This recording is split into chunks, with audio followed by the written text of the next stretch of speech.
Welcome everybody, we've come really far, and this is the GSC Invitational. We got Keshbah, the GSC Maestro, self-proclaimed GSC Maestro, who kicked my ass in Johto League, by the way, versus Underlying. And whoever wins this will be moving into the money-making rounds, the Winners Finals. Right now we're on the winner's side, week 6, and Underlying has a lot to prove, because not only is he gonna try and, win this tournament, but he's trying to prove a point, okay? Last year, he was the runner-up of the GSC Invitational. So can he do it a second time? One player has already done this before, and that is Hyoga. Will he be able to match that level of competition? We're gonna find out in the coming weeks, of course, but we're starting by today. All right. We got ourselves Raikou versus Raikou. Thunder missing. Once upon a time, there was a thing called having a slower Raikou and Rorkou, but it feels like the Rorkou set has kind of fallen off, or at the very least, when you run Rorkou, you're not trying to be that slow. So Lax comes in and is gonna set up Underlying with the Lax, gonna probe Keshbah for some info, for some intel, gets a massive crit with the double edge there. And gonna go straight for a Toxic. It looks like this 4E will go down to the next hit, unless Keshbah is gonna say fuck the spikes and boom, but I don't think he's the type of player to do that. And no, he actually is gonna make it out scot-free with his 4E, or he might just be forced to boom. We'll see. We still haven't seen a secondary move on the Lax. We've just seen Curse and Double Edge, so this could be Earthquake. GSC Maestro showing his prowess, making a very neat double on the predicted Earthquake to the ground resist Eggy, and follows up with a boom. That is a class act. That was really, really nice. Really nice. And that Lax is really low. In comes Underlying's 4E. Okay. And it looks like Underlying is also going to explode, putting that Lax extremely low. And in comes the Hera with the Seismic Toss. Maestro's team, Keshbah's team, is extremely threatened by Heracross, okay? Because it doesn't have a Zapdos, and 4E, which is a quad resist on Hera, it doesn't matter if that's a Seismic Toss. So this is pretty bad. Golem isn't going to take hits pretty well from Heracross either. And the Lax is extremely low, so this might hinge on what the last Mon is. I don't think it's a Zapdos. As we saw there, Lax goes down, and Megahorn doing 53. Keshbah low on the timer. He could boom. We're going to see. Oh, and there's a Marowak too. No spin. It looks like there's not going to be any spin, but Heracross and Marowak looking extremely threatening. Underlying's going to decide to sacrifice his Lax to the spikes to let his Marowak come in for free. It looks like those spikes actually came in handy, as Marowak is, well, he speed ties with the Golem. In comes Vaporeon. Okay, that might be good. Raikou does threaten it, but at the same time, Maestro has his own Raikou. And he could win a speed tie here and rest, or lose the speed tie and go down, and that's exactly what happens. As if it couldn't get any worse. But believe it or not, Keshbah is still in it. Still in this. Goes for an EQ. Withstands the very scary Raikou. and could boom here, but I don't know. I don't know if that's what he wants. Loses the speed tie. Okay, now it's looking pretty bad, but it's still not over. It could be acid armor. We don't know. Goes for the immediate surf there, so maybe it's not acid armor. Heracross is faster, but in the long run, if Vaporeon survives, its odds of winning increases because of growth. That is the beauty of setup. Megahorn missed. That's something that Keshbah really desperately needs right now. We still don't know what's in the back.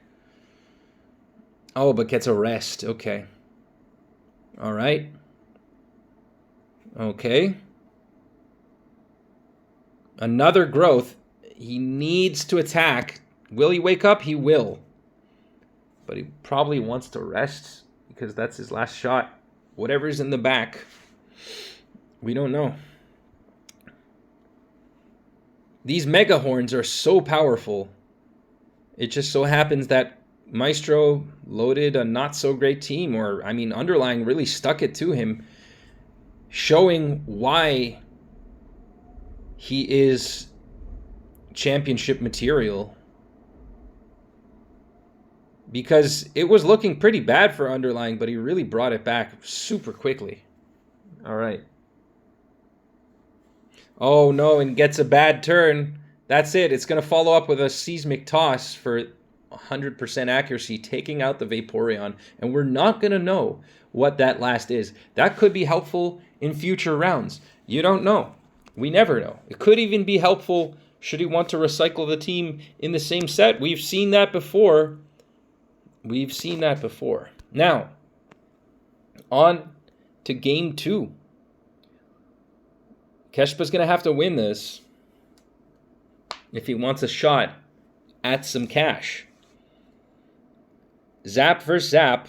Oh, and the T-Bolt Zap crits. Okay. Lax. All right. Is it a Reflect Zapdos? We don't really know. Cloyster. With the spikes. Sets up the spikes. Maestro just racking up damage on that Cloy. Now, I don't suspect that he has a spinner, but he could. Oh, and there's another crit on a Zapdos, no less. But it is rest. Even though it has T-Bolt, it's also rest. Man, that damage is massive. Miltank, okay. I have a feeling I know what this team is. Could be a ground type in the back. Like a Marowak again. Or a Quag. Miltank is a base 100 speed Mon, which is insane. With recovery. And we got ourselves Cloy. With the Surf. And Jolteon. Okay. Interesting. Could it be an agility pass? A growth? There's a Golem with spin. No doubt. Yeah, he is not going to attempt to block that spin. In fact, he's going to use Surf. Wow. Was that a low roll? 79. It did not KO the Golem, but it surely decentivized the spin, or following up with another move. Zap, threatening the Cloy. We see the T-Tar. Of course, it could be offensive. We don't really know. Earthquake. Roar. All right. So, what is the Cloyster going to do? Is it going to follow up with a Surf? No. Underlying is going to go straight to his Lax, and we do see the Starmie, interestingly enough. All right. And Underlying is going to curse some more. He sees a very clear path to victory here. Oh, and it's Reflect. Okay. Keshbah's cooking. Fori. Yeah, Fori has a good time walling this lax so long as it actually manages to get a toxic. Commentator's curse. That was a commentator's curse. Even though this set happened 2 weeks ago, I cursed it. I manifested the miss. That's my fault. Finally gets the toxic. Lax at +3. Relatively healthy. This Fori is in some trouble. He's going to get his spike. Oh, and it barely survives. He could actually follow up with a boom or a rest or something. I don't know. He goes with the boom. All right. Me, going to set up the reflect again. As Keshbah goes to T-Tar. He might feel quite comfortable with that reflect there. What's he going to do? Roar? Yep. Miltank. That kind of sucks. The Miltank support is going to be huge. It's going to be bonkers. Seismic Toss Miltank. Interesting. This set isn't for spreading paralysis, it would appear. But just the same, it can't touch the Gar. That's why Gengar is being held onto here. Desperately. It can put in a lot of work, but the Jolteon acts as speed control and really threatens that Gar. Okay.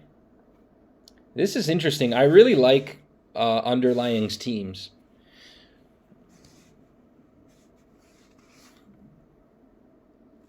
Cloy. I like it when he uses Jolteon on stall, although this feels more like a balance, I guess. Gengar coming in. Right on the boom. That's insane. Okay, good timing, Maestro. Proving that you do have a lot of finesse. Okay. Gets the hypnosis. He's putting in the work. This is really bad for Underlying right now. Of course, the Jolteon could always just wake up. Wow. Okay. Maestro getting all of his sequences right. Lax being threatening as ever now. But the other Lax wakes up. Uses a curse. Maestro is probably going to... I don't know. He might go for a double edge. No, he switches out. Uh-oh. Loses the Zapdos. This is getting ugly. What's he going to do? Boom? Yeah, he doesn't have a choice. But it works. It pays off. His Lax is faster now. So he can absolutely follow up with a double edge.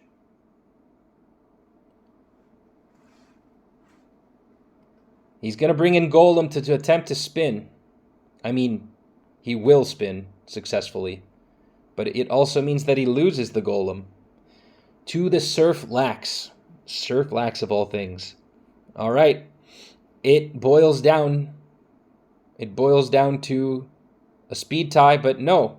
He goes to Miltank. Miltank acting as a good check to those Fire Lax sets and all that good stuff. Curse EQ, you name it. Not that we see a Curse EQ. Seismic Toss is pretty interesting, but it's not going to be able to spread para. Zapdos could also put in work. No more electric resists. Actually, there was never an electric resist to begin with on Maestro's team. So I guess he must feel pretty comfortable about the Zapdos being T-Bolt. Miltank. I feel like the Miltank is going to be prone to crits.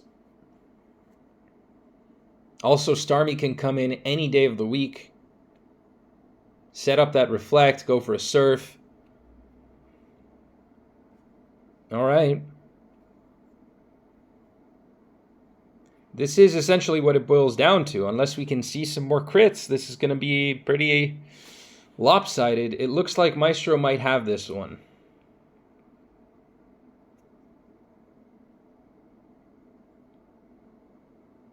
We'll see. We'll see in a second.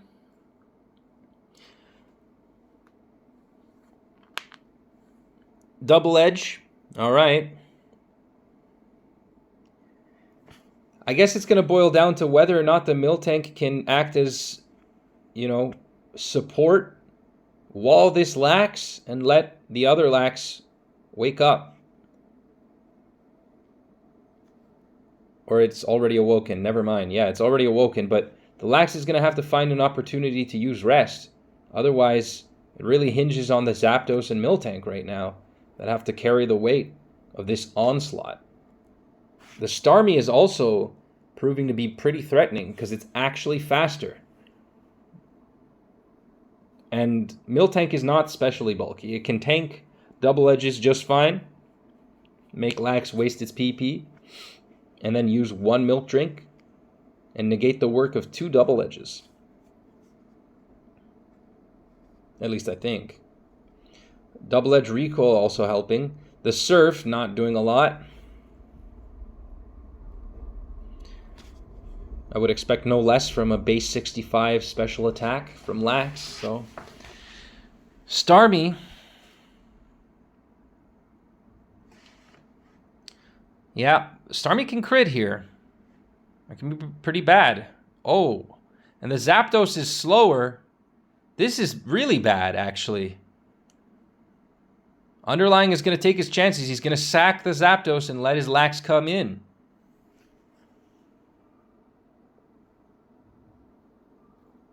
But that also means Keshbah can follow up with his own Lax and wail it on him. Wail at him. Lay it on him. That. You guys get me. All right. Heal Bell coming in clutch. We know exactly what comes next. Underlying is going to attempt the last Mon Curse Lax Sleep. All right. The iconic. Oh, and the crit! No, not like this. Not like this. And it dies to its own recoil. Oh, man. Wow. Okay, he couldn't have timed that worse. I don't know about that double edge there, though. Would another curse not have... Well, no, it wouldn't have changed anything. It would have died either way, I think. Yeah. So, damn. Okay. He manages to get on the board. Bring it back. All right, then. This is it. Whoever wins will be making some cash in approximately 3 weeks. Eggy versus Eggy. Underlying, ballsy as ever. Has a thief. Didn't even have a Miracle Berry. Was a thief Eggy. Are we going to see another mugging like in that other set? Nope. No thief on thief action. All right, then. Okay. Zapdos. Double edge. Yeah, Chloe comes in, so Maestro's going to get his spike up first, it would appear. Oh, nope, never mind. Not quite. Goes for the toxic. All right.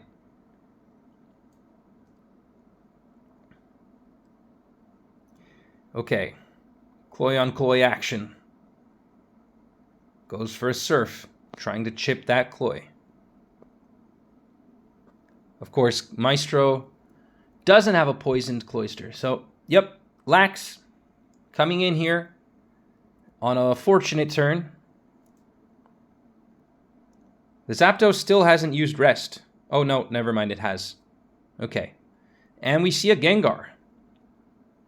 With Thief. So it would appear Keshbah also had a Thief Eggy. Shoutouts to Gorgie versus Estuardo. We're not going to see another thief, are we? Okay. And the Alakazam. Yep, that checks out. That checks out for sure. And the Alakazam with the Psychic is going to be very threatening unless T-Tar has something to say about it. Oh, and the Toxic Miss. Crunch. Oh, and the Spadef drop. That was a really lopsided match. Okay. Looks like Alakazam is not going to be the hero today, going down. Imagine if it had attract, though. That would have been cool. Lax coming in. Cloy taking some 25% in dividends and an Earthquake for his troubles. Cloyster. Oh, and the Zapdos still has one turn of sleep to burn. We could see a boom here. And that's exactly what happens. Underlying playing the odds because he knows the odds in GSC of a Zapdos rolling a Thunder. Rolling Thunders are devastating, but unlikely. 21% odds of happening. And he played the odds like a master. Lax versus Lax. We don't see Curse. We don't see Curse. It's probably just Sleep Talk. Hence why Underlying is going so aggressively here. Is he going to rest? Yes, he is. Man, that was scary. That could have been huge. That could have been huge. But now that they both are sleeping, it should be better. Actually, Underlying might not have Curse, might not have Sleep Talk. It might be Curse. No, it is Sleep Talk. Okay. You snooze, you lose. All right, what's going on? This really is going to hinge upon Lax versus Lax matchups.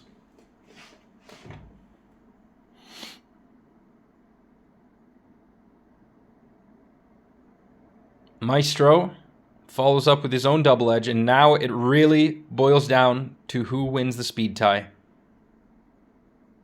And there it is. Wow. And Maestro forfeits. He forfeits. Interesting. Did he not have a shot? I guess not. Not with whatever's in the back plus Gengar and healthy T-Tar. Yeah. Thief Gar doesn't really have a way to contest that. To contest the pursuit. Thief Gar doesn't have a way to contest the pursuit Tar, so. Underlying, congratulations. You will be moving to the Week 8 directly. Winners Finals, where you will be facing Elodin for a chance at making it to the Grand Finals. Congratulations. And Keshbah still has a shot and has to win 2 games, I believe. All right, then. Hope that you guys have enjoyed.